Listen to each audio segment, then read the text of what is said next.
Hey guys, tonight we're not chasing knights or scandals or grand adventures. Tonight we're doing something a bit quieter. We're going to sleep. Specifically, we're going to sleep the way people did in a medieval village. Because believe it or not, falling asleep in the Middle Ages wasn't simple. It wasn't silent, it wasn't private, and it certainly wasn't peaceful. At least not the way we think of it today, between the creaking of timber walls, the snoring of entire families, and the occasional goat in your sleeping area. Bedtime in the Middle Ages was a group activity, whether you liked it or not.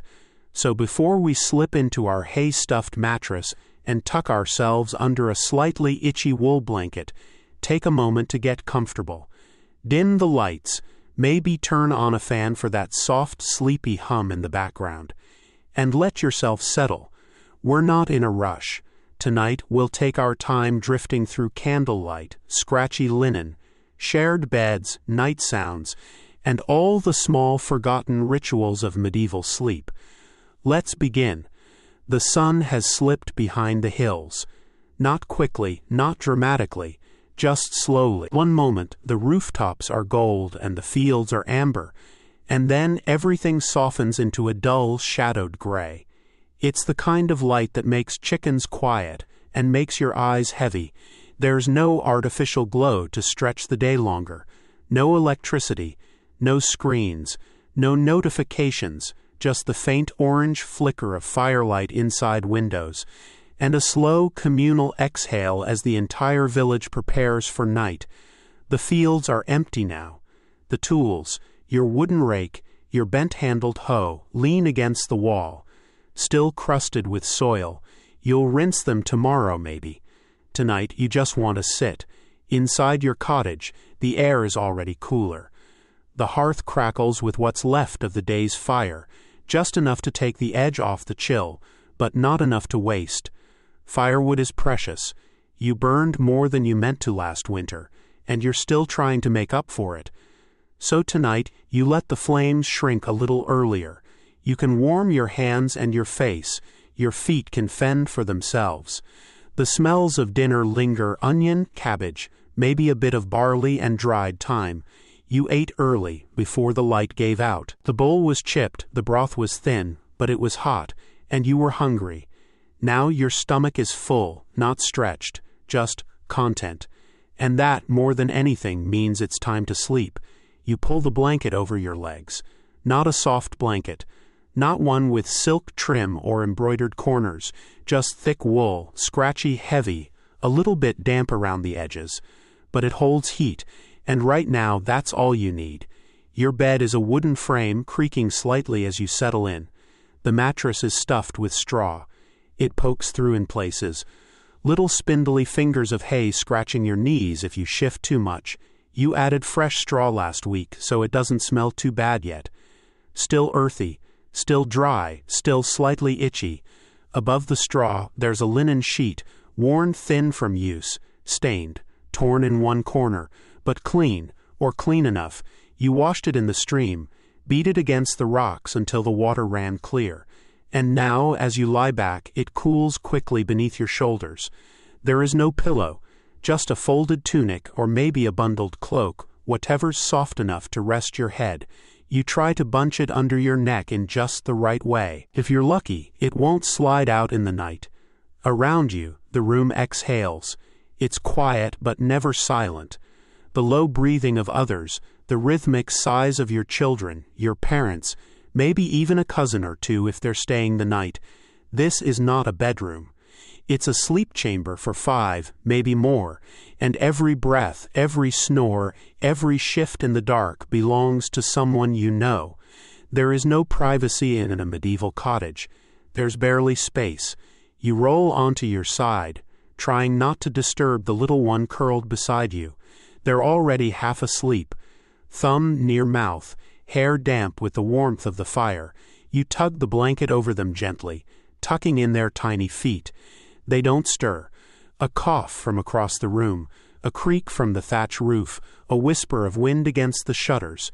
You stare at the beams above your head, wood, split and set with care. They creak in the cold. Sometimes they drip if the rain finds its way through. Tonight they're dry.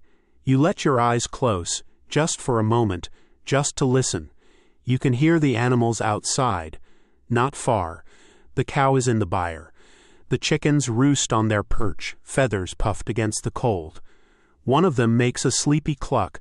The pig snorts softly in the straw. And just beneath those animal sounds, beneath the breaths of your family, beneath the crackle of dying fire, you hear the hum of 1,000 tiny things.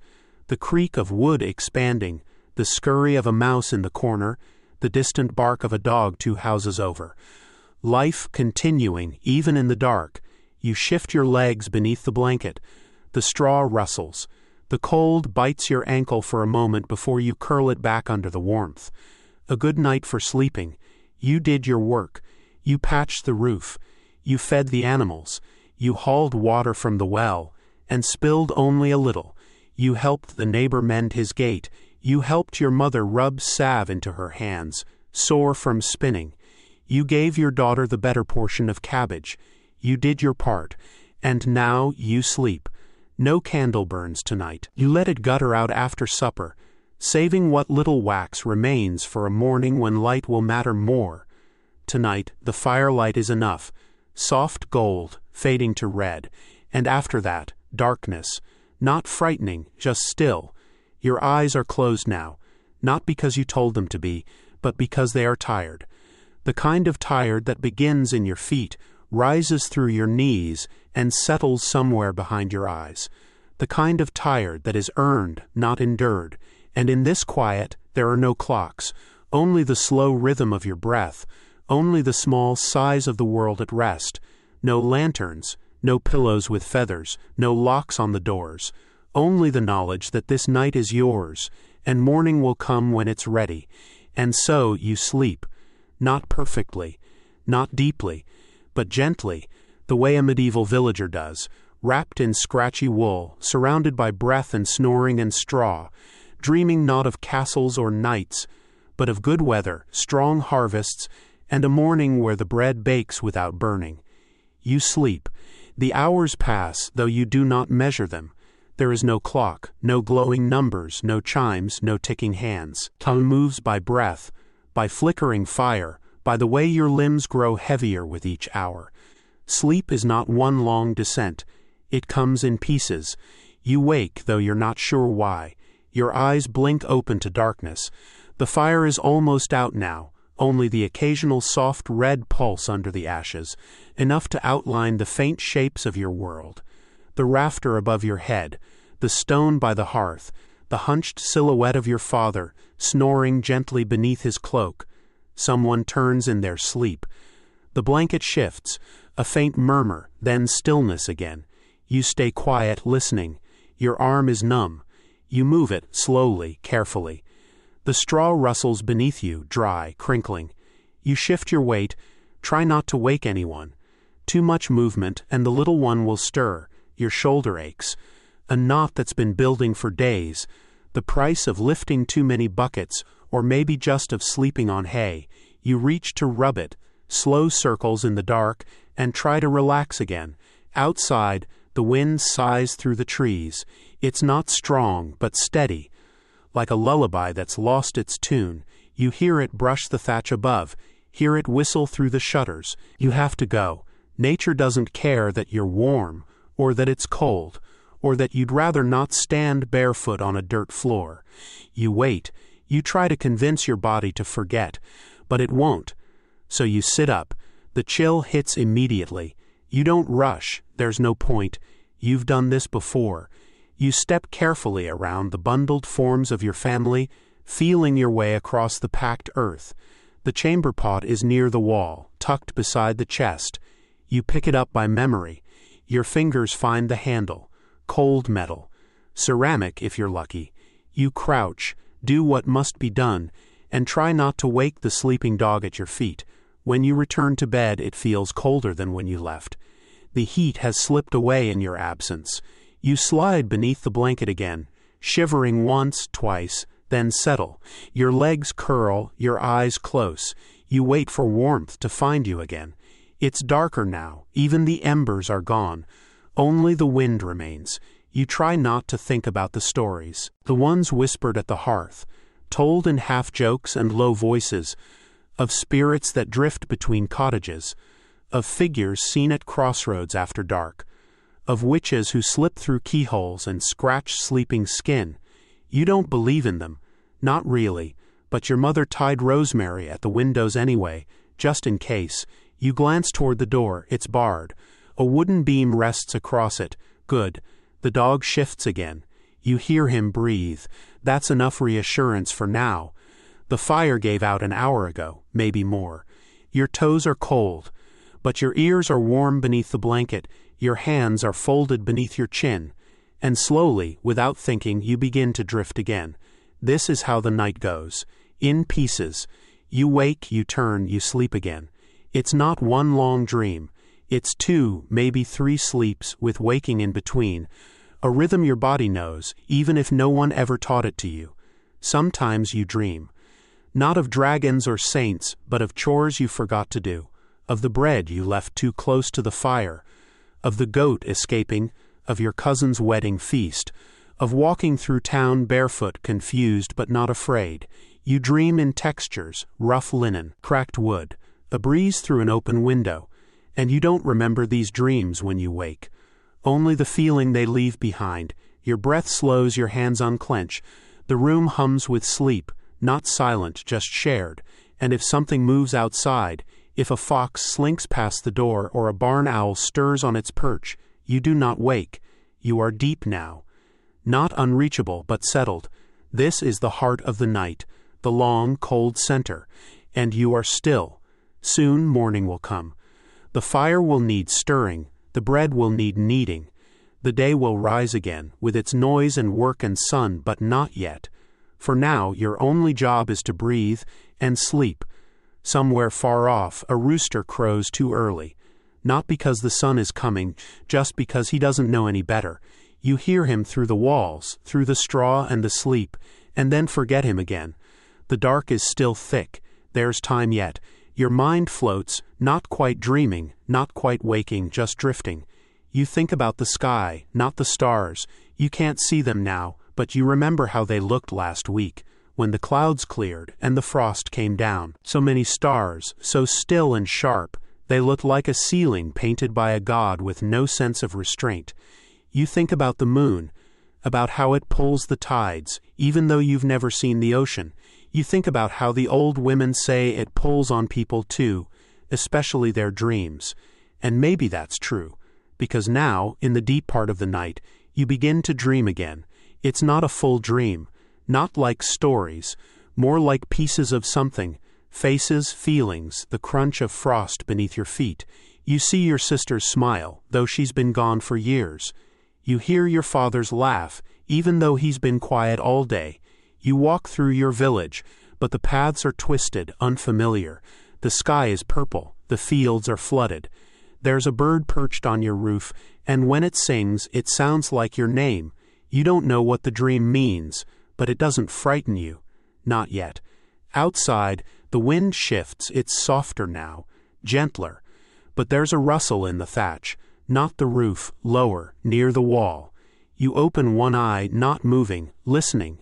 Could be a mouse, a rat more likely, maybe even a weasel looking for eggs. It happens. You've shared this house with worse. You glance toward the hearth.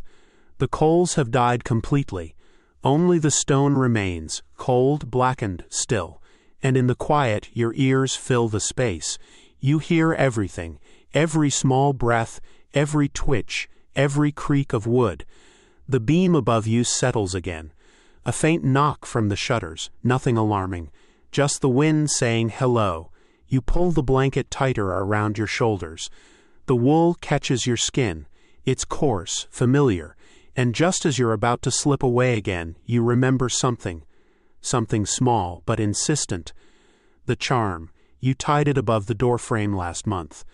A little pouch of dried sage, rosemary, and garlic skin, wrapped in old cloth.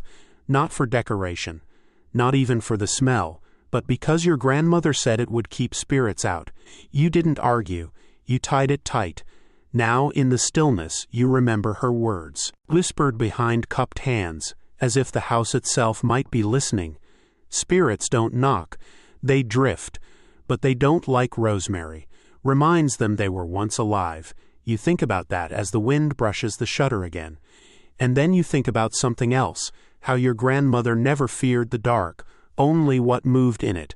But nothing moves now, only the slow rising and falling of your chest, only the soft exhale of the one beside you, only the familiar pressure of your weight against the straw. Your thoughts grow looser, softer. You imagine strange things. You are walking in snow, but it's warm. There are geese following you, but they wear tiny bells and call your name. You have a cloak made of sunlight. It never burns. There's a tree made of bread. You pick a loaf. It smells like home. Your dreams make no sense. You don't need them to. In the deep part of night, dreams are not stories. They're shadows of feelings, reflections of things you don't have words for. They rise, shimmer, vanish. You drift further now, not into darkness, into nothing, a soft, formless quiet where even thought takes its time. You forget your chores. You forget the chamber pot. You forget the world beyond your blanket, and the slow, warm rhythm of sleep. Outside, the wind sleeps too. The owl has gone quiet. The frost settles, slow and silent, on the roof. The stars move unseen above the thatch. And you are still.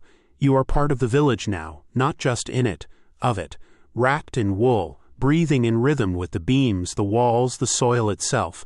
And if something stirs at the edge of the field, you don't hear it, you don't need to, because tonight in this old crooked house, sleep has found you, not like a thief, not like a storm, but like an old friend who waits at the door until you're ready.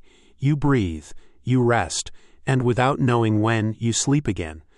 Something tickles your nose, a thread from the blanket maybe, or the scent of the ashes in the hearth, shifting in the cold. You murmur in your sleep, a word that never reaches your lips. And then you're still again. The night is long, not by the clock, but by the body. It stretches itself out like wool across a loom, reaching from one slow breath to the next. Even in sleep, your limbs remember their work.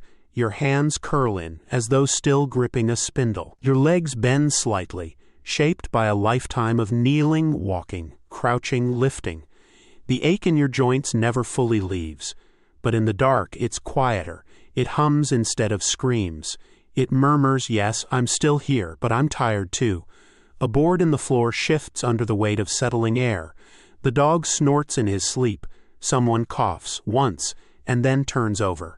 A murmur follows, half a dream, half a complaint, then fades, and still the cold presses against the edges of your world. It creeps under the door, seeps through the cracks between wall and window. It curls around the stones in the hearth, testing their warmth, finding none. But the cold is patient. It doesn't demand. It simply waits. In your sleep you dream of heat, not a blazing fire, not a summer field, just the warm press of another body beside yours, the quiet comfort of a shoulder brushing yours in the dark. A shared breath, slow and steady, not spoken, not explained, just felt. You don't need words for this kind of warmth. You don't even need names. The dream carries you forward. You are in the woods, but the trees have no leaves. They're carved from bone, tall and pale, reaching into a sky the color of ash. But you are not afraid. You walk with bare feet on moss that glows slightly under your toes. You hear birds singing in reverse. You see a door standing in the middle of the clearing, no house, just a door. It's open. You step through, and you are back in the village. But it is not your village. It is cleaner, brighter, softer. There are no chores, no mud, no cold. Just familiar faces and warm hands. You lie down in the grass and feel the earth rising to meet you, like a mattress made of breath. Your eyes twitch behind closed lids, your mouth opens slightly. You exhale. Outside, the world moves on without you. The sky does what it always does. It lightens, slowly, without asking permission. The stars disappear one by one, not in a rush, but like shy guests leaving a gathering. The moon slips behind the trees. Frost melts to dew, and in the cottage, the air shifts, no sounds yet. No voices, just a quiet too quiet to last. The first to wake is not you. It is the mother at the far end of the room, wrapped in 2 cloaks and an old apron. She does not speak. She moves like memory, silent, steady, shaped by years of early rising. She stirs the ashes in the hearth, careful, efficient, looking for a coal that still remembers fire. The dog lifts his head but doesn't bark. The child beside you stirs. A hand clutches at your sleeve, then relaxes. The floor is cold under the woman's feet. She doesn't flinch. She never does. She adds straw to the fire, blows, waits, adds more, and the light returns. Not much. Just a small orange glow in the center of the dark. But it's enough. The room begins to thaw. The cold retreats to the corners. The shadows step back. Still you sleep. Not for long, but long enough to miss the fire's first breath. Long enough to dream of bread that never burns, and hands that never ache. Long enough to be carried gently out of night and into the faint beginning of day. The rooster calls again. This time no one corrects him. His voice is sharp and foolish in the gray light, but he means well. He is a creature of rhythm, and the rhythm is shifting. The sky beyond the shutters has lightened to pearl. Not blue, not yellow, just pale. The kind of pale that makes outlines appear, edges of rooftops, branches, smoke curling from chimneys not yet fully awake. Inside the cottage, the fire has caught. It is still small, still crackling quietly to itself, but the flame is real, and it smells like warmth, if such a thing can be said. The air is changing. Where it was still, it now moves. Soft drafts stir the straw. Breath is no longer visible, and the scent of burning wood begins to outpace the scent of sleep. A child coughs. Another rolls over and sighs. The dog stretches, groans, and sits up. He scratches behind one ear, thumps his tail against the floor, then lies down again. His work is not yet required. You do not open your eyes, not yet, but you are aware, the kind of awareness that floats just beneath the surface. You hear the fire, you smell the smoke, you feel the shift in air, in pressure, in temperature. You know, without knowing, that it is morning. A pair of feet move across the floor, bare, quick, careful not to wake the baby. Someone lifts the lid on the bread box. Someone pours water from a clay jug. A ladle clinks against a pot. Still, no one speaks. There is no need. The house is waking the way it always does, gently, half-remembered, like a tune hummed from habit. Outside, someone calls to a chicken. A boy with straw in his hair runs past the window. The smith's hammer rings once, then pauses, then rings again. The village is rising. Inside, your body begins to ache in new places, not from sickness, just from use. Your back is stiff, your knees complain. You stretch one leg, then the other, slowly. So as not to wake the child pressed against your side, you open your eyes. The ceiling above you is made of beams darkened by smoke. One has a crack that looks like a crooked smile. You know this crack. You have counted its notches during storms. You have stared at it during fevers. You blink. The light is soft. It comes through the gaps in the shutters like threads, thin, cold, but golden. It lays across the floor in stripes. You sit up. Your blanket falls to your lap. The air bites your shoulders. Your breath is still visible, but only just. You rub your hands together. They are dry, calloused, familiar. The straw beneath you is flattened where you lay. A few stalks cling to your hair, your sleeves. You brush them off. You do not mind. Someone hands you a cup, warm, rough clay. Inside, thin broth or yesterday's ale, reheated. It doesn't matter. You drink. No one says good morning. They just nod. That is enough. Another day has begun. Not loudly, not dramatically, but slowly, as all good days should. And though your sleep is done, its rhythm lingers in your limbs, in your breath, in the memory of straw and wool and firelight. And somewhere beneath it all, you know it will return again.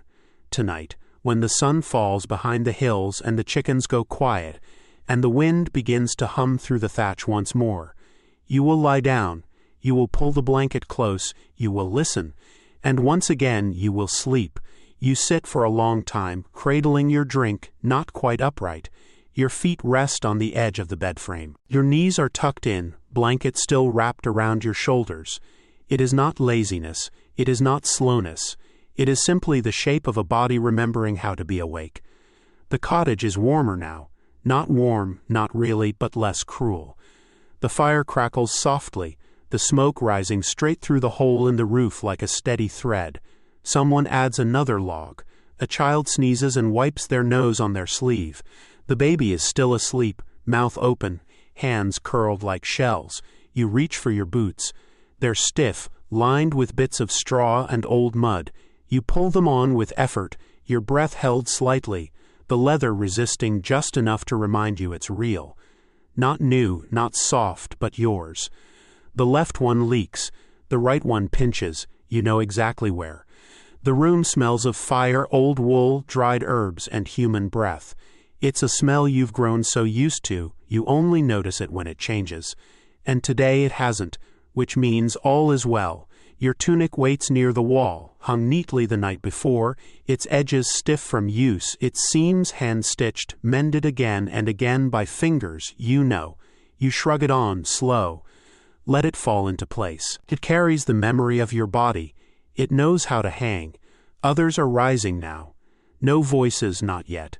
Just the sounds of motion, wood scraping against earth, water being poured, a cupboard opening, cloth being shaken out, footsteps crossing to the door and back again. You move toward the fire. Stretch your hands toward it. Not too close. The heat is patchy, hot on the knuckles, cool on the palms. But it's enough to ease the ache in your fingers.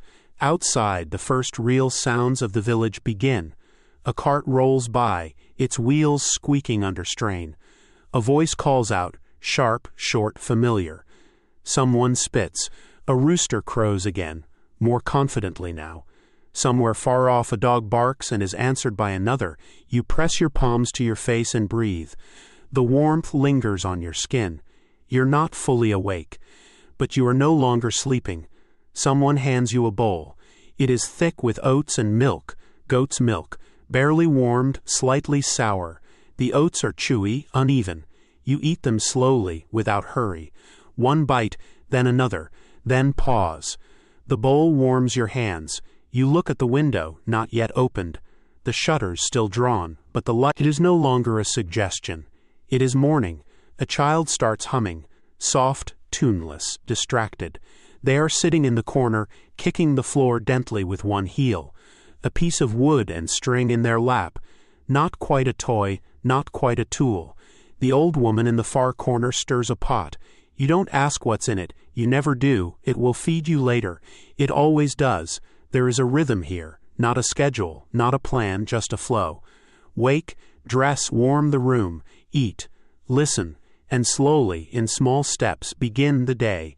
Your back cracks as you stand fully. You stretch, arms overhead until your fingers touch the beam above. You pause like that for a breath, then let it go. The dog watches you, tail twitching. He knows it's nearly time to go outside. He knows the signs. You run your fingers through your hair. It tangles. Of course it does. You find the comb, carved from wood, passed down, slightly warped. You pull it through gently. Not for vanity. Just to start the day without a nest on your head. Your mother hands you a scarf. You wrap it around your neck without thought. It smells like smoke and time. Like everything else in this house. The shutters open. Just one. Just a little. The light pours in, pale and golden and cold. It lands across the floor like spilled water. You squint. Outside, the village is awake. A woman walks past with a basket on her hip. A man hauls wood across his back. A child runs barefoot through the frost, laughing. No one hurries, but no one dawdles. The day has begun, not because anyone declared it, but because the fire is lit, the air is moving, and the world outside is no longer dark. You open the door. The cold rushes in, not rude, not biting, just brisk. Alive. It carries the scent of manure, wet wood, chimney smoke, and dew. You breathe it in. You let it fill your lungs. And you step outside, not quickly, not dramatically, just with purpose, because sleep is done. And now comes the rest of it.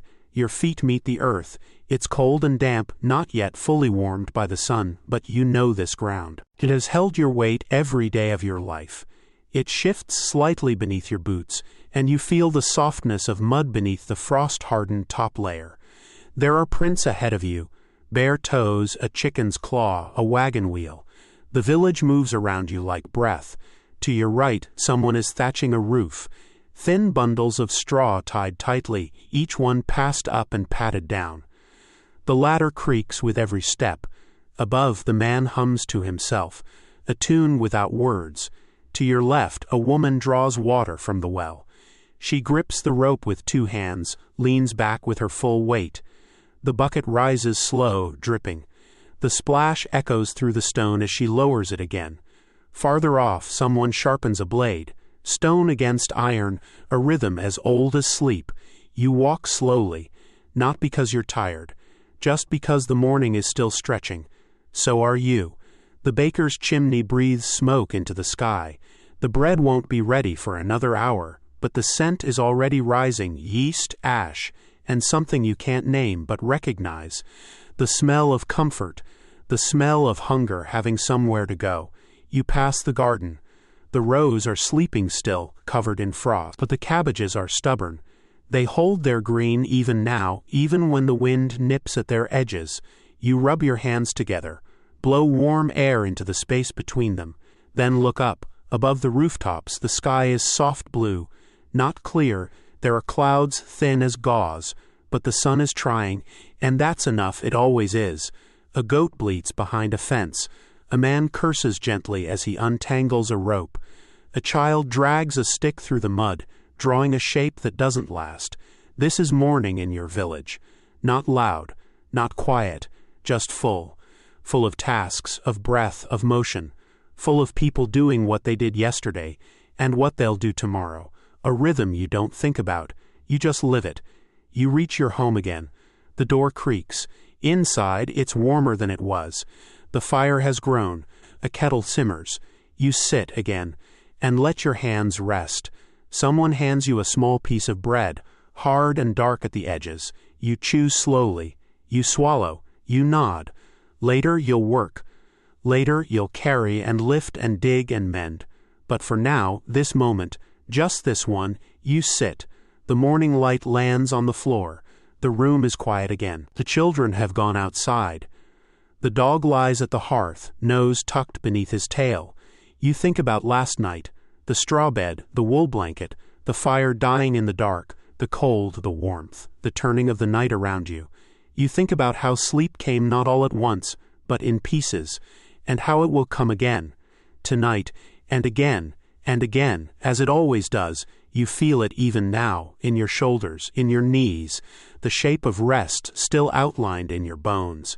Because sleep is never truly gone. It lingers, it waits, and it will return. But now, let's do something different. You've seen the village. You've lain in straw and huddled near coals. You've heard the roosters and stirred the ashes and felt the cold nip at your toes. Let's try something else. Let's imagine you're someone else entirely. Not a peasant, not a villager, not someone rising with the chickens. Let's say you're a king. Yes, you. A king in a high stone keep, surrounded by tapestries, servants, and the slow rituals of power.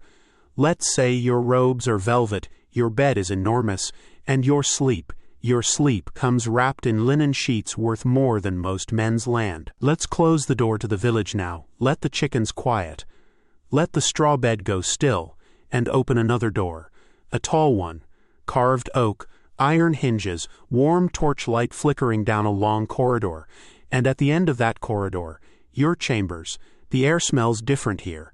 Not smoke and sweat and wool, but beeswax and lavender, rosemary crushed beneath slippered feet, and something faintly metallic, sword polish maybe, or the scent of old coins. The walls are stone, tall, impossibly tall, and covered in tapestries, woven stories of battles, saints, stags, and serpents. No bare walls, nothing echoes. The fire is already lit. It crackles behind a carved hearth tall enough to stand inside. Logs the size of trees, crackling slowly into ember. There are no mice, no goats, no dripping roof, only silence, except for the fire, and the slow step of servants preparing your sleep. One smooths the sheets, another adjusts the shutters. A third places a warm cloth beside your bed in case you wake cold. They speak little, only when necessary. Their voices are low, respectful, like wind behind velvet curtains, and you are standing still. Your robe is heavy, not because it must be, but because it can be, because it shows that you do not need to move quickly. Someone removes your ring. Another lifts the crown from your head. You feel its weight leave your brow, and suddenly you are tired. The kind of tired that comes not from lifting or walking or digging, but from being seen, from being needed, from always being listened to. Your bed waits. It is large, too large for one person. 4 thick posts rise to the ceiling, wrapped in gauze and linen and pale gold. The sheets are smooth, cool, perfect. They have been warmed by coals beneath the mattress. They carry no wrinkles. They smell like thyme and honeycomb. You sit on the edge, not roughly. You are helped. The robe is taken from your shoulders, slippers removed. Hands fold your clothing with quiet reverence. You lie back, and the bed takes you, not like straw, not like the cold ground, but like a warm bath that holds its shape. The mattress bends just enough. The pillows rise beneath your neck. Above you, the ceiling is carved wood. It tells a story. Dragons, stars, angels. But you're too tired to follow it. Someone places a warm cloth over your eyes. You remove it, just gently. Not tonight. The shutters are drawn. Thick fabric covers them. No light will enter, no sound either, except the fire which burns slowly, steady, like a guardian. And you let go. No child curls against your ribs. No dog snuffles at your feet. No wind hums through the roof beams. Just silence and warmth, and the kind of stillness that costs entire kingdoms to preserve. Your fingers uncurl, your breath deepens, and sleep begins again. A new kind of sleep, royal, lonely, soft. And will stay with you there, all through the night. Medieval sleep, continuation royal chambers, but royal sleep is different. It doesn't come in pieces. It doesn't wake you for the chamber pot, or the cold, or the sound of someone turning over. It arrives like a velvet curtain, heavy, complete, undisturbed. Your body sinks into the mattress, not straw now, wool so fine it might be clouds. Layers upon layers, each one softer than anything the village has ever touched. The pillow cradles your head, silk-covered, filled with the softest feathers from swans that lived their entire lives in royal ponds. Your neck finds its perfect angle, your shoulders release, and the silence is vast. Stone walls 3 feet thick hold the world at bay. No roosters, no crying babies, no wind through thatch, no creaking beams, only the fire, and your own breath, and the faint rustle of silk as you settle deeper. You close your eyes. Behind your lids there are no worries about tomorrow's bread, no concern for leaking roofs or sick animals, no fear of winter stores running low. Instead, your mind drifts to other things: treaties, marriages, the politics of kingdoms, the weight of crowns, the loneliness of being the one person in the realm who cannot simply disappear. But even these thoughts grow soft, distant, like voices heard through water. Your hands rest on the coverlet. Silk again, embroidered with threads of gold. Your fingers trace the patterns without thinking. Vines, roses, lions rampant, the symbol. Even in sleep they surround you. But you are tired of symbols, tired of meaning something to everyone else. Tonight you want to mean nothing, to no one. Just be a body, breathing, warm, still. The fire shifts in the hearth. A log settles, sparks rise and fade. One of your servants moves in the outer chamber, quietly, so quietly you barely hear. Just the whisper of feet on stone, the soft clink of a goblet being set down. They are always there, even in your sleep, guarding, waiting, ready to serve a king who dreams. You turn onto your side. The sheets move with you, smooth, seamless, no rough edges, no scratchy wool, just the gentle caress of fabric that costs more than most men earn in a lifetime. Your cheek meets the pillow, cool silk. It warms under your skin, and you think briefly of the village, of the cottage you visited once years ago, the way the family slept together, pressed close, sharing warmth, sharing breath, sharing the simple comfort of knowing they were not alone. You have never shared warmth. Not like that. Your bed is too large, your chambers too grand, your position too elevated. Even your queen, when she lived, slept in her own chambers. Royal protocol, royal distance, royal loneliness. You push the thought away. Tonight is for sleep, not for sorrow. You pull the coverlet higher. It settles around your shoulders like a benediction. Warm, weightless, perfect.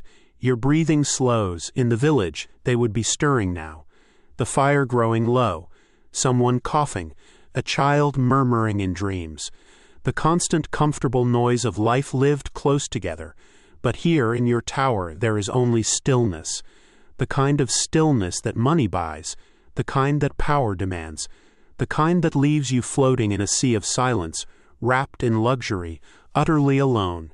And yet, you sleep, deeply, completely, without interruption, because that is what royal sleep is, perfect, undisturbed, and somehow empty. Hours pass, no one wakes you, no one kneads the chamber pot, no one stirs the fire. It burns itself steady and eternal. Your dreams are different too. Not of bread burning or goats escaping, not of chores forgotten or neighbors helped, not of simple daily things. You dream of maps, vast territories spreading beneath your hands, of armies moving like pieces on a board, of ships arriving with news from distant shores, of councils and treaties and the endless, complex dance of kingdoms. You dream you are flying, above your realm, looking down at the villages, the fields, the roads that connect your people. You see the cottage where the family sleeps in straw. You see the smoke rising from 100 hearths. You see the simple, repetitive rhythm of lives lived close to the earth, and you envy them. Even in your dream, you envy them. Their closeness, their warmth, their uncomplicated sleep. But then the dream shifts. You are in a great hall, sitting on a throne carved from a single piece of oak. The room is full of voices, all speaking at once, petitioners, advisors, nobles seeking favor, and you realize, even in sleep, that you cannot escape. The crown may be removed, the robes may be folded away, but the weight of kingship, that never leaves. It follows you and it shapes your rest. It makes even your sleep royal, grand, isolated, heavy with responsibility. You stir but do not wake. Your body shifts on the perfect mattress. Your hand reaches across the vast expanse of bed, seeking what? Warmth, contact, another human presence, but your fingers find only silk, only emptiness, only the cold reminder of space that money has bought but companionship has never filled. The fire burns lower now, not because no one tends it, but because even royal fires must rest. The light in your chamber dims. The carved dragons on the ceiling fade into shadow. The tapestries become dark shapes against darker walls. And you sink deeper, into the kind of sleep that villages dream of, into the kind of rest that peasants imagine when they think of kings. Soft, untroubled, perfect, but perfection, you learn even in sleep, has its own weight, its own burden, its own particular loneliness. The night deepens around you. Outside your window, beyond the heavy curtains, the same stars shine over village and castle alike. The same moon pulls at the same tides. The same wind moves through, but you do not feel it. Your chambers are sealed against the world, climate controlled by thick walls and careful construction, protected from everything, including the simple comfort of weather. In the village, they sleep with the world. Rain patters their roof, wind whistles through their walls. They are part of the night, connected to its rhythms. You sleep apart from it, above it, removed by power and privilege, and the particular isolation that comes with having everything, yet you sleep soundly. That is the contradiction of royal rest. It is perfect in every way except the way that matters most. It is comfortable beyond measure, and completely, utterly alone. Your dreams continue. Now you are a child again, running through fields. Your clothes are rough, your feet are bare. You sleep in a bed of straw, surrounded by family. Someone snores nearby. Someone else coughs. A dog sleeps across your feet. It is the most peaceful dream you have had in years. And when you wake within the dream, you are disappointed to find yourself back in silk sheets, back in perfect silence, back in the vast empty comfort of royal chambers. The dream fades, sleep deepens, and you drift into the kind of rest that only absolute power can provide. Uninterrupted, undisturbed, unshared. The servants in the outer chamber change shifts, silent as shadows. The new guard takes his post. The fire is quietly tended. Fresh logs added without sound. Your sleep never breaks. This is the privilege of kings. To sleep through everything. To rest while others work. To dream in peace while the realm turns around them. But it is also the curse of kings. To sleep alone. To rest in isolation. To dream without the comfort of human presence. Dawn comes slowly to royal chambers, not with roosters crowing or children stirring, not with the bustle of morning chores or the crackle of fires being rekindled. It comes with the gradual lightening of thick curtains, the soft sound of servants moving in distant corridors, the gentle arrival of a new day, filtered through layers of protocol, and the servant enters your chamber, footsteps soft on thick carpet, a gentle touch on your shoulder, a voice barely above a whisper. Your Majesty, dawn has broken. You open your eyes. The ceiling above you is carved oak, dragons and angels and the symbols of your house. For a moment, you don't remember where you are. The sleep was so deep, so complete, that awakening feels like surfacing from water. You sit up slowly. The sheets fall away, silk and softness pooling around your waist. Your body aches, but not from straw or cold or uncomfortable positions. It aches from stillness, from lying too long in perfect comfort, from sleeping too well. The servant brings you wine, warmed, spiced, in a goblet worth more than a peasant's cottage. You drink. It's perfect. Everything here is perfect. Servants dress you, layer by layer. Silk undergarments, velvet tunic, the weight of royal regalia settling on your shoulders like familiar armor. Finally, the crown, heavy, cold. The physical reminder that your rest is over, that the role must be resumed. You look out the window. Through the thick glass, you see your people moving through streets, the daily resurrection of a realm, and you think of the cottage, of the family sleeping in straw, of their simple shared warmth, of their comfortable communal rest. For a moment, you envy them again. Then you turn away from the window. The crown settles into its familiar position. The weight of kingship returns. But tonight you will sleep again, in silk sheets, in perfect silence, in royal isolation, and tomorrow night, and the night after that. This is your burden, perfect sleep, complete rest, utter loneliness, the contradiction of power, the paradox of privilege, the particular exhaustion that comes from sleeping too well.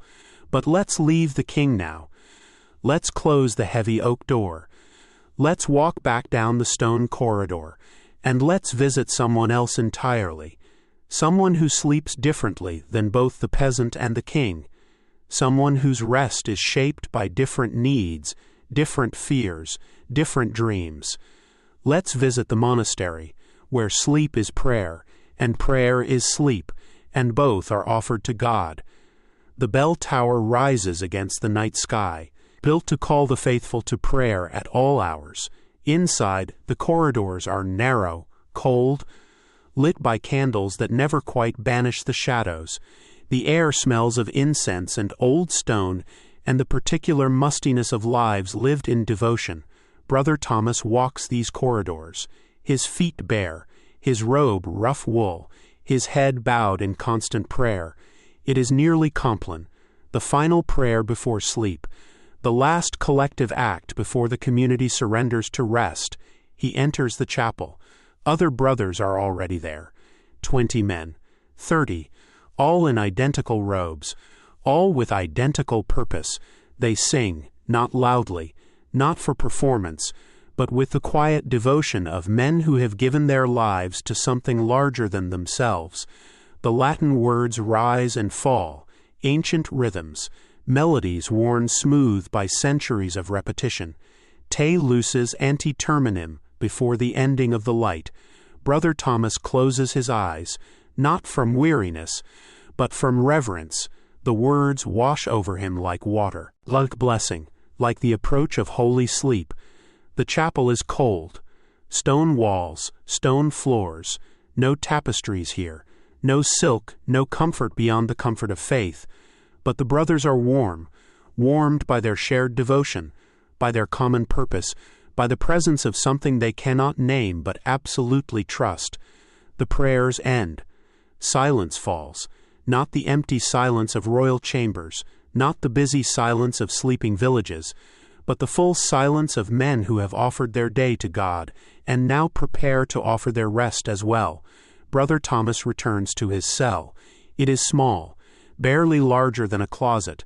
Stone walls, stone floor, a narrow window unglazed, open to the night air. His bed is a wooden frame, no mattress, just rope strung between the rails, a thin straw pallet on top, one wool blanket, rough, scratchy, but adequate. He kneels beside the bed. His knees find the familiar indentations in the stone floor, worn by years of prayer, by decades of this same ritual. His lips move silently, personal prayers now. Private words offered to a God who listens to whispers as well as songs. His mother, dead these 10 years. His brother, who chose marriage instead of monasticism. His sister, who struggles with children and crops and the endless burden of ordinary life. He prays for the king, somewhere in his castle, sleeping in silk, burdened by power, isolated by privilege. He prays for the peasants, in their cottages, sharing warmth, struggling with cold and hunger and the constant threat of want. He prays for himself, for humility, for devotion, for the strength to wake when the bell calls, no matter how deep his sleep. Finally he rises. His knees protest. The stone is hard, but this too is prayer. This discomfort, this reminder that the body is temporary, that rest, like everything else, should be offered to God. He removes his robe, folds it carefully, places it on the single wooden stool. Underneath he wears a simple linen shirt. It reaches to his knees. It is his only luxury. Clean, soft, a small comfort in a life deliberately stripped of comfort. He lies down. The rope bed creaks slightly. The straw pallet rustles. The wool blanket scratches his chin. But he is rested enough, and most importantly, he is not alone. Not because others share his cell. He sleeps in solitude, like the king, but because his sleep is held by something larger than himself, by the prayers of his brothers, by the rhythm of the divine office, by the presence of God, who neither slumbers nor sleeps, his eyes close. Through the window, wind moves across the monastery grounds. It stirs the herbs in the garden. It whispers through the scriptorium. It carries the scent of earth and growing things. Brother Thomas breathes it in. This wind that touches everything, peasant cottages and royal chambers, monastery cells and merchant houses, the breath of God moving across the world. He thinks of the Psalms. I will both lay me down in peace and sleep, for thou, Lord, only mockest me dwell in safety. Safety, not from enemies or thieves or wild beasts, but from the deeper dangers, despair, meaninglessness, the terror of a life unlived. His breathing slows, his hands relax, and sleep begins to come, not the interrupted sleep of the peasant, not the isolated sleep of the king, but the watched sleep of one who believes him protected, loved. In the distance, a bell tolls the hour, not calling to prayer now, just marking time, reminding the sleeping community that even rest has rhythm, that even dreams unfold according to God's plan. Brother Thomas drifts deeper. His dreams are different from both peasant and king. He does not dream of bread or battles. He does not dream of comfort or conquest. He dreams of light, pure, white light that has no source but illuminates everything. He dreams of voices singing in harmonies too complex for earthly choirs. He dreams of walking through gardens where every flower praises God simply by blooming. Sometimes he dreams of Christ, not the crucified Christ of the chapel paintings, but the living Christ, walking beside him, speaking in the voice of wind through wheat, explaining things that will make no sense when he wakes.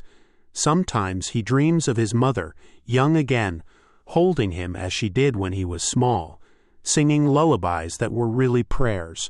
Sometimes he dreams of the end of time, when the bells will ring not to call monks to prayer, but to announce the kingdom of heaven, when every creature will sleep in perfect peace, when rest will no longer be necessary because there will be no weariness. But mostly he dreams of nothing at all, of deep black peace, of the kind of rest that asks nothing and gives everything. The night passes. At matins the bell will ring. Brother Thomas will wake, not easily, not eagerly, but willingly, because his sleep, like his waking, belongs to God. He will rise in darkness, join his brothers in the chapel, sing prayers that welcome the new day, and begin again the rhythm that shapes monastic life.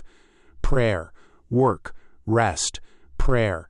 But for now he sleeps, held by stone walls and wool blankets and the vast, encompassing presence of the divine.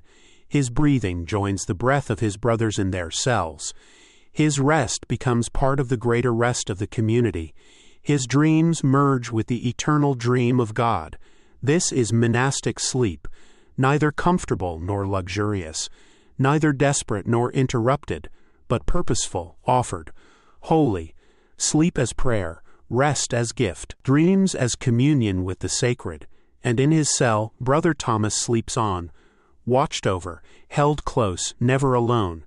The monastery breathes around him, stone and prayer and sleeping men, all of it rising like incense, all of it offered, all of it blessed. Dawn will come, the bells will ring, the brothers will wake. But not yet, for now there is only sleep, holy sleep, blessed rest, the peace that passeth understanding.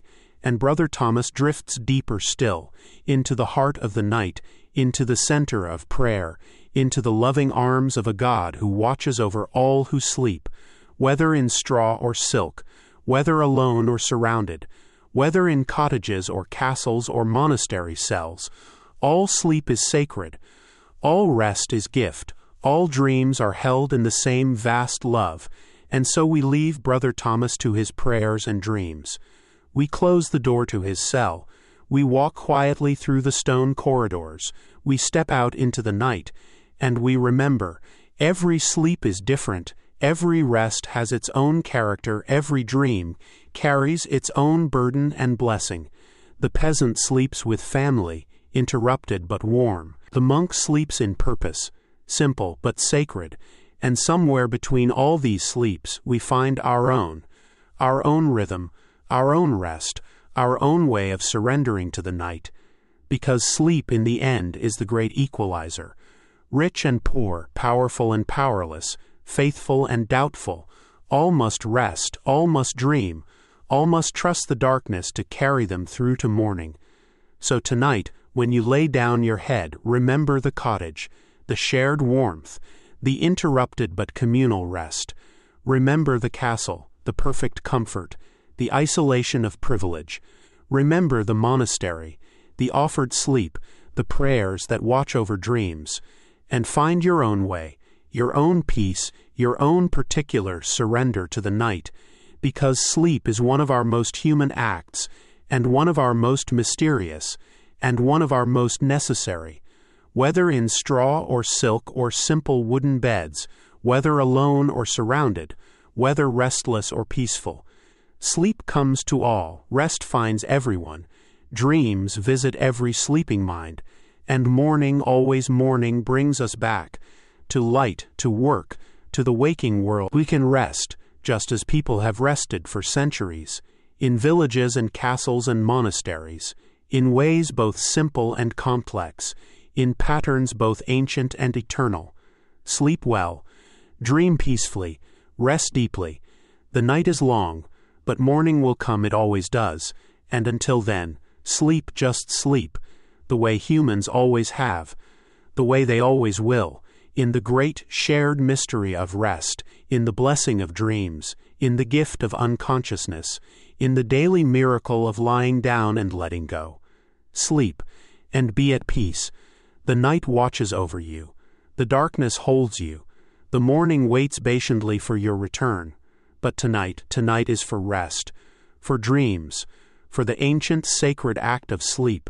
Close your eyes, let the world fall away, and sleep as deeply as a medieval peasant, as luxuriously as a king, as peacefully as a monk.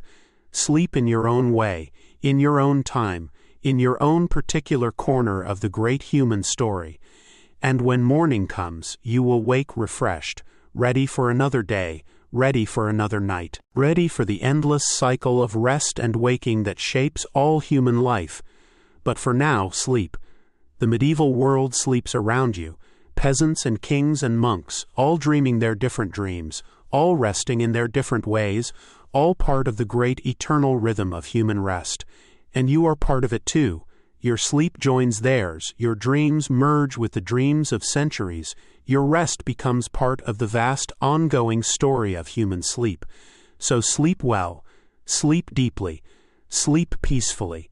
The night is yours, the dreams are waiting, the rest you need is here. Sleep, just sleep, the way people always have, the way they always will, in peace, in darkness, in the blessed mystery of night. Sleep.